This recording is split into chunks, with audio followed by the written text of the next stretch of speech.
Hello everyone, welcome to my channel Sai hub Subhadra.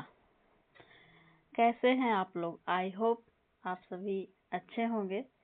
तो मैं आज आप लोगों के लिए हेल्थ साइकोलॉजी के कुछ टॉपिक्स को कवर कराने जा रही हूं। तो चलिए शुरू करते हैं। हेल्थ साइकोलॉजी के डेफिनेशंस एंड एप्लीकेशंस के बारे में आज हम लोग बात करेंगे, जो कि सभी के लिए उपयोगी है इस टॉपिक को जानना। तो चलिए शुरू करते हैं। हेल्थ साइकोलॉजी क्या है? स्वास्थ्य मनोविज्ञान क्या है?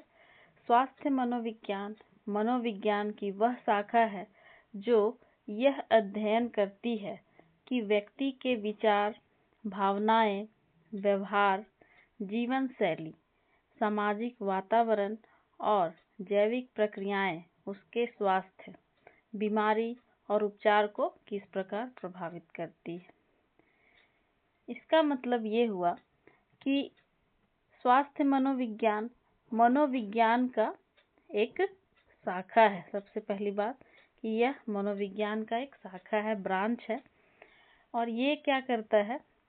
ये व्यक्ति के विचार, क्या वो सोचता है, उसकी क्या भावनाएं हैं, फीलिंग्स क्या है, बिहेवियर क्या है, जीवन शैली उसका कैसा है, रहन सहन कैसा है, सामाजिक वातावरण किस समाज में रहता है, किस तरह के माहौल में वह रहता है, और उसकी जैविक प्रक्रियाएं, शरीर की जितनी प्रक्रियाएं होती हैं, जैसे हार्मोनल चेंजेस कैसे हैं उसके, इस तरह के, और उसके स्वास्थ्य, उसका हेल्थ, उसकी जो बीमारी है उसमें कुछ प्रॉब्लम तो नहीं है, और उपचार को किस प्रकार वो प्रभावित होता है या करता है।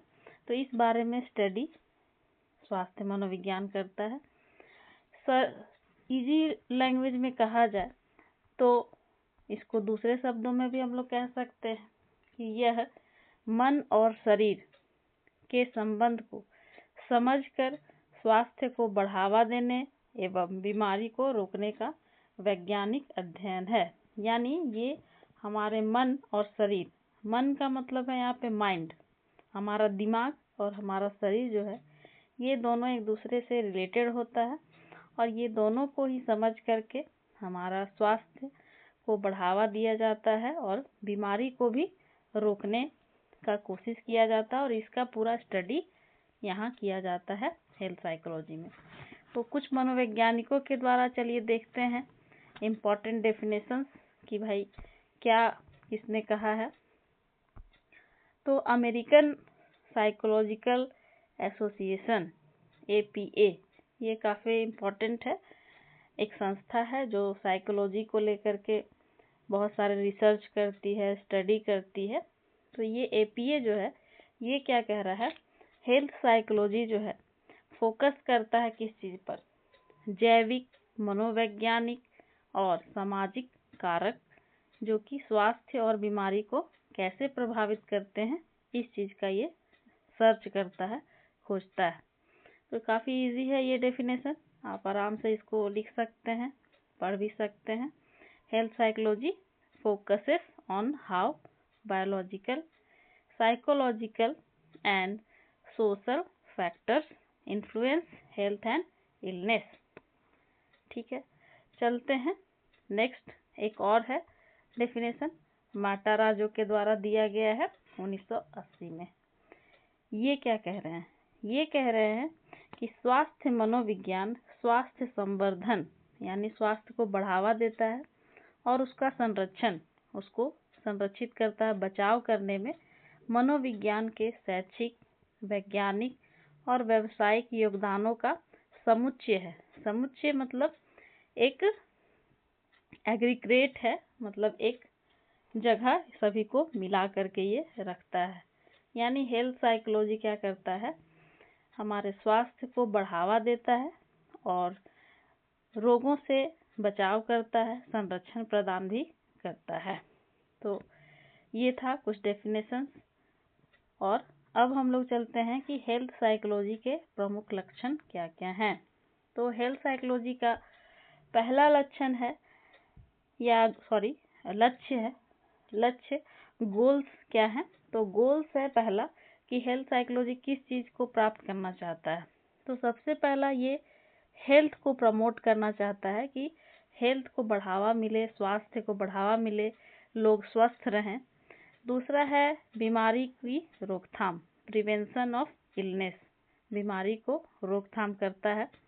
और तीसरा है कि अगर किसी तरह का उपचार हो रहा है तो उस दौरान रोगी को क्या मिले, सहायता मिले, उसको इजी हो। नेक्स्ट है दीर्घकालिक रोगों से निपटने में सहयोग, निपटने में भी सहयोग मिले। कि दीर्घकालिक रोग का मतलब हुआ क्रोनिक इलनेस, की लंबे समय से चल रहा है बीमारी और लंबे समय तक चलेगा। कुछ ऐसी बीमारियां होती हैं जो जीवन भर चलती हैं, तो उस तरह के रोगों से निपटने में सहयोग किया जाएगा। तो इस तरह से मुख्य 4 प्रकार के जो है लक्ष्य हैं जो मुख्य हैं। चलते हैं नेक्स्ट, एक और बच गया है, क्या है, स्वास्थ्य संबंधी व्यवहारों में परिवर्तन, मॉडिफिकेशन। व्यवहार को मॉडिफाई किया जाता है कि भाई कैसे हम लोग अपना हेल्थ को ठीक रख सकते हैं, तो व्यवहार सही रखेंगे, अपना लाइफ स्टाइल सही रखेंगे। तो ये था, तो टोटल 5 लक्ष्य बताए गए हैं। चलते हैं नेक्स्ट टॉपिक पे। अब हम लोग applications of health psychology, health psychology का अनुप्रयोग क्या क्या, कहाँ कहाँ यूज करेंगे इसको हम लोग, तो देखते हैं। नंबर 1 है स्वास्थ्य संवर्धन और जीवन शैली सुधार, यानी कि हमारा हेल्थ को कैसे बढ़ावा किया जाए और हमारा लाइफ स्टाइल कैसे हम उसको सुधारें। तो इसके अंदर कुछ बुलेट पॉइंट्स हैं, जैसे संतुलित आहार करना, व्यायाम करना, नींद अच्छा से लेना, तनाव प्रबंधन पर सलाह दिया जाता है इसमें। तो ये था कुछ। दूसरा है धूम्रपान, जो स्मोकिंग करते हैं, शराब, नशीले पदार्थ लेते हैं, तो इसको छोड़ने का कुछ प्रोग्राम किया जाए और उससे लोग सीखें, जागरूक हों। थर्ड है स्वस्थ आदतें विकसित करने के लिए कुछ बिहेवियर संशोधन करने का टेक्निक बताया जाएगा। तो ये पहला जो है ये है कि हमारे लाइफ में हमारे स्वास्थ्य को कैसे अच्छा रख सकें, लाइफ स्टाइल में सुधार करें। तो ये पहला एप्लीकेशन ऑफ हेल्थ साइकोलॉजी है। दूसरा है बीमारी की रोकथाम, बीमारी की रोकथाम, प्रिवेंशन प्रोग्राम्स। तो रोकथाम करने के लिए वैक्सीनेशन किया जाता है, जागरूकता फैलाया जाता है, मोटापा, डायबिटीज, हाइपरटेंशन का रोकथाम करवाया जाता है। और रिस्क बिहेवियर, जैसे कि असुरक्षित यौन व्यवहार करना, नशीली दवाएं लेना, जोखिमपूर्ण ड्राइविंग बिना हेलमेट का, बिना कार में सीट बेल्ट पहने जो है काफ़ी स्पीड में तेज़ी से ड्राइविंग करना। तो ये सब को यहाँ पे कम करवाया जाता है और अच्छी आदतों को विकसित कराया जाता है। तो बीमारी को इस तरह से रोक सकते हैं। थर्ड पॉइंट है तनाव और मानसिक स्वास्थ्य प्रबंधन।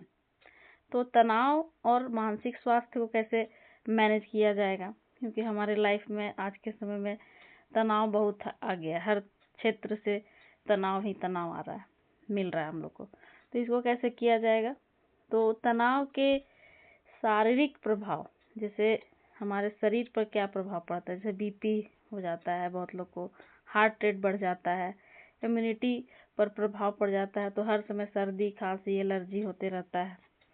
मेडिटेशन, तो इस सब को करने के लिए पहले समझा जाता है कि भाई तनाव को कैसे हम लोग समझें कि क्या क्या हो रहा है। तो शारीरिक प्रभाव हम लोग देख सकते हैं। और मानसिक प्रभाव है कि आपका नींद नहीं आएगा, बहुत तरह का प्रॉब्लम होने लग जाएगा, आपको कोई चीज़ याद नहीं रहने लगेगा। तो ये सब समझने पहले समझा जाता है और उसके बाद जो है क्या किया जाता है, इसको प्रबंधन करने के लिए कुछ उपाय भी बताए गए हैं। नेक्स्ट है तो मेडिटेशन है। सबसे पहले तो एकदम एकाग्र चित्त होकर के जो है अपने ऊपर ध्यान लगा करके बैठना, रिलैक्सेशन ट्रेनिंग दिया जाता है कि कैसे हम अपने मन और शरीर को आराम अवस्था में ले जा करके सांसारिक जितने भी टेंशन है, तनाव है, उससे दूर रह सकते हैं। तीसरा है आपका कॉग्निटिव बिहेवियर थेरेपी, संज्ञानात्मक व्यवहारात्मक चिकित्सा। यहाँ पे जो है संज्ञानात्मक तरीके से, यानी हमारे मानसिक प्रक्रियाओं को सोचने समझने को कंट्रोल किया जाता है, और व्यवहार, जो हमारे लाइफ में गलत हम व्यवहार सीख लिए हैं उसको कम करवाया जाता है। तो इस तरह से संज्ञानात्मक रूप से और व्यवहारात्मक रूप से दोनों तरीके से चिकित्सा प्रदान किया जाता है। और लास्ट है बायोफीडबैक। बायोफीडबैक का मतलब है कि हम खुद ही अपने शरीर के ऊपर ध्यान दे करके फीडबैक प्राप्त करते हैं कि हमारे अंदर क्या प्रॉब्लम चल रहा है और हम उससे कैसे निपट सकते हैं। तो ये था थर्ड पॉइंट, जो कि एप्लीकेशन बता रहा है कि भाई स्वास्थ्य मनोविज्ञान का कहाँ कहाँ उपयोग होगा। नंबर 4 है चिकित्सा उपचार में सहयोग करना। तो सहयोग किया जाएगा, जैसे मरीज दवाएं जो है समय पर लेंगे, ये चिकित्सीय सलाह का पालन करें, हॉस्पिटलाइजेशन से उत्पन्न एंजाइटी को कम करें, जैसे हॉस्पिटल जाने पर बहुत लोग को एंजाइटी होने लग जाता है तो उसको कम करें। प्री ऑपरेटिव और पोस्ट ऑपरेटिव काउंसलिंग करवाया जाता है कि किसी तरह का प्रॉब्लम है तो उसके पहले आपको काउंसलिंग किया जाएगा और उससे निपटने के बाद भी काउंसलिंग किया जाएगा, समझाया बुझाया जाता है। तो ये है चिकित्सा उपचार में सहयोग किया जाता है कि कोई मेडिकल कंडीशन आ गया है और इंसान डर रहा है तो उससे कैसे निपटा जाए। ये था चौथा पॉइंट। पांचवा है दीर्घकालिक गंभीर रोगों का प्रबंधन। तो स्वास्थ्य मनोविज्ञान जो है ये इसका उपयोग जो है गंभीर रोग जो हो जाते हैं, लंबे समय तक चलने वाली बीमारियां जो हो जाती हैं, उससे भी निपटने में मदद करता है, मैनेजमेंट करवाता है।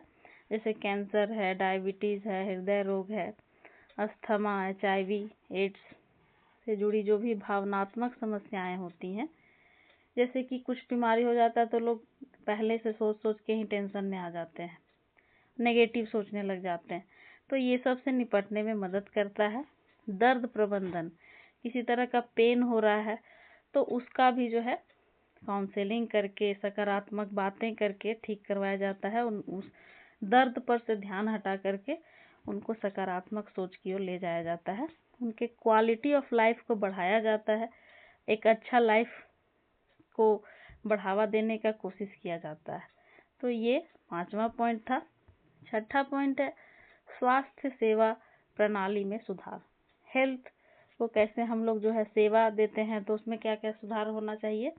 तो जैसे डॉक्टर और मरीज के बीच में जो संचार है वो अच्छा हो, क्लियर टू कट हो, ना कि आधा अधूरा बात हो, तो उससे सही बात नहीं पता चल पाएगा। नेक्स्ट है हेल्थ पॉलिसीज में योगदान देना। बहुत सारी हेल्थ पॉलिसीज आती हैं तो उसमें भी योगदान दिया जाए। सामुदायिक स्वास्थ्य कार्यक्रम, देखिएगा हर क्षेत्र में जो है सामुदायिक स्वास्थ्य केंद्र होते हैं, तो वहाँ पर नए नए कार्यक्रम का प्लानिंग किया जाए और इस तरह से हेल्थ साइकोलॉजी को बढ़ावा मिल सकता है, स्वास्थ्य को अच्छा बनाया जा सकता है। 7 पॉइंट है रोगी का मनोवैज्ञानिक मूल्यांकन। तो रोगी का आप साइकोलॉजिकल वे में कैसे मूल्यांकन करेंगे भाई। तो अगर कोई पेशेंट जो है वो उसको पता चल जाता है कि हम बीमार हैं, हमको प्रॉब्लम है, तो उनका सोच बड़ा नकारात्मक हो जाता है, तो उनका साइकोलॉजिकल इवैल्यूएशन किया जाता है जब, तो उससे संबंधित उनके स्वास्थ्य से संबंधित जो भी विश्वास होता है, उनका मनोवृत्ति होता है, एटीट्यूड, कोपिंग स्टाइल यानी निपटने का तरीका का मूल्यांकन किया जाता है कि कोई मरीज जो होता है वो बड़ा बीमारी से भी लड़के सही हो जाता है, अच्छा हो जाता है, और कुछ लोग जो है छोटा सा बीमारी से भी मर जाते हैं। क्यों? क्योंकि उनका कोपिंग स्टाइल, बिलीफ सिस्टम और एटीट्यूड थोड़ा अलग होता है। तो ये हेल्थ साइकोलॉजी में इसको ठीक किया जाता है मूल्यांकन करके। नेक्स्ट है कि बिहेवियर चेंज मॉडल, बिहेवियर को चेंज कराया जाता है। जैसे हेल्थ बिलीफ मॉडल एक मॉडल है, एक थ्योरी है जिसमें बताया गया कि कैसे हम अपने व्यवहार को बदल सकते हैं। और एक है कि थ्योरी ऑफ प्लांट बिहेवियर का उपयोग किया जाता है। प्लांट बिहेवियर में है कि हम लोग पहले अपने आप को अच्छी तरह से जानते हैं, तब प्लानिंग करते हैं कि हाँ हम ये करेंगे। तो इस तरह से कुछ भी प्रॉब्लम होता है तो हम लोग अपने हेल्थ को ठीक कर सकते हैं, वापस सही से हो सकते हैं। तो इस तरह से हम हेल्थ साइकोलॉजी को अब संक्षेप में समझ सकते हैं कि स्वास्थ्य मनोविज्ञान यह समझने का वैज्ञानिक प्रयास करता है कि मन यानी साइकोलॉजिकल फैक्टर और शरीर यानी कि बायोलॉजिकल सिस्टम मिल करके स्वास्थ्य और बीमारी को कैसे प्रभावित करते हैं और इन ज्ञानों का प्रयोग कैसे लोगों को स्वस्थ बनाने में किया जाता है। तो ये टोटल है कि मिला जुला करके यही कह रहा है स्वास्थ्य मनोविज्ञान कि कैसे हम लोग जो है मन और शरीर दोनों मिल करके स्वास्थ्य को प्रभावित करता है, बीमारी को प्रभावित करता है और कैसे दोनों एक दूसरे से अंतःक्रिया करता है। और जो भी प्रॉब्लम है, किसी को कुछ बीमारी भी हो जाता है तो उसको स्वस्थ बनाने का भी प्रयास किया जाता है। तो इस प्रकार से हम हेल्थ साइकोलॉजी के बारे में हम लोगों ने पढ़ा कि हेल्थ साइकोलॉजी क्या है और उसका एप्लीकेशन हम लोग कहाँ कहाँ कर सकते हैं। तो आज के लिए इतना ही रहने देते हैं। हम लोग नेक्स्ट नए वीडियो में मिलेंगे इसके आगे के टॉपिक के साथ में। तो आई होप आप लोग को यह वीडियो अच्छा लगा होगा, उपयोगी लगा होगा। अगर आप लोग को यह वीडियो उपयोगी लगता है, यूज़फुल लगता है तो लाइक, शेयर और सब्सक्राइब जरूर करें। मिलते हैं नए वीडियो में, तब तक के लिए बाय बाय।